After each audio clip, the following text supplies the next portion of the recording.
दोस्तों ये जो भी काम करके वसीउल्लाह भाई गए हैं, एक मिसाल, एक बहुत बड़ा काम करके गए हैं। दोस्तों ये काम, ये अवसर 30 साल नौकरी करके हम लोग यहाँ पर आ गए, लेकिन हमको ये अवसर प्राप्त नहीं हुआ। अगर हम लोगों को ये अवसर प्राप्त होता तो दोस्तों इस फिरोजपुर में दूसरा भी शहीद दिवस मनाया जाता। तो दोस्तों इस अवसर को आप लोग छोटा मत समझो।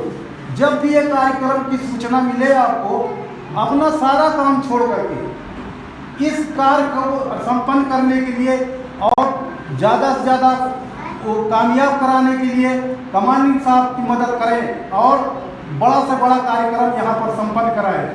पुनः मैं कमांडिंग साहब और वीर नारी जो हमारे ढाका फिरोजपुर के जवान, बच्चे और बुजुर्ग और जितने भी आए हुए हैं, मास्टर, टीचर और ब्लॉक के कुछ कर्मचारी आए हुए हैं, इनका हार्दिक वंदन अभिनंदन करते हुए मैं अपनी वाणी को यहाँ पर समाप्त देता हूँ। पुनः कमांडिंग साहब को मैं धन्यवाद करना चाहता हूँ कि उम्मीद करता हूँ कि अगले साल इससे बड़ा भी कार्यक्रम होना चाहिए। दोस्तों इसी के साथ जय हिंद, जय वसीउल्लाह के इस शहादत दिवस पर मेरी अपनी विनम्र श्रद्धांजलि और मेरा अंतःस्थल से उनको नमन कि वो जहाँ भी हों हम लोगों को वहीं से अपने साहस, अपने धैर्य से प्रेरित करते रहें। और ये समझिए कि जो सेना के लोग हैं, मैं बहुत कुछ नहीं कहूँगा, लेकिन ये मानिए कि जो हम लोग गाँव में रह के, शहरों में रह के, कस्बों में रह के ये जो खुली हवा की सांस लेते हैं, वो निश्चित रूप से इस जो हमारी सेनाएं हैं जो कि बॉर्डर पे रह करके हर परिस्थितियों से लड़ करके हमारे आप लिए जो माहौल पैदा करती हैं, हम आप उसी की वजह से स्वस्थ सांस ले रहे हैं। और निश्चित रूप से इनकी माता जी भी जिंदा हैं, मैं उनको भी नमन करता हूँ कि उन्होंने ऐसे वीर सपूत को जन्म दिया जो कि अपनी सच्ची सेवा से उन्होंने सबको गौरवान्वित किया, पूरी गाँव सभा को, पूरे परिवार को। मेरा बारंबार नमन। मेरी समझ उनकी धर्मपत्नी भी यहाँ बैठी हैं। मेरा आपको विनम्र कि आपका त्याग, आपका बलिदान निश्चित रूप से हम सब के लिए यादगार है कि ऐसे लोगों के परिवार से जुड़े रहना, उनको संबल देना, उनको साहस देना, ये सामान्य बातें नहीं। घटना जिसके साथ घट जाती है बस वही समझता है।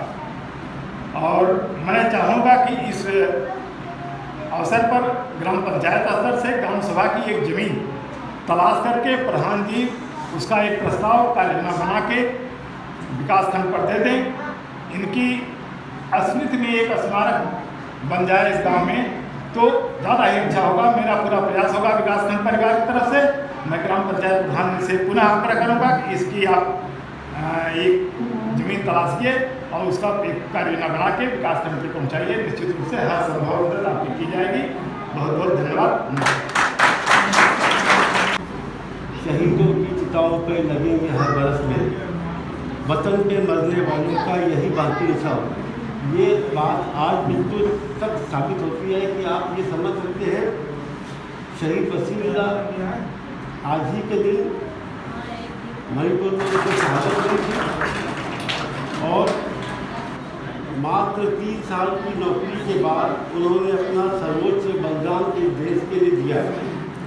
मैं वीर नारी जुबैदा बेगम की बहुत ज़्यादा तहे दिल से तारीफ़ करता हूँ कि वो उन्होंने बहुत ही कम उम्र में इतना बड़ा बलिदान दिया और अपनी बेटी को अच्छे से पाला, बात किया।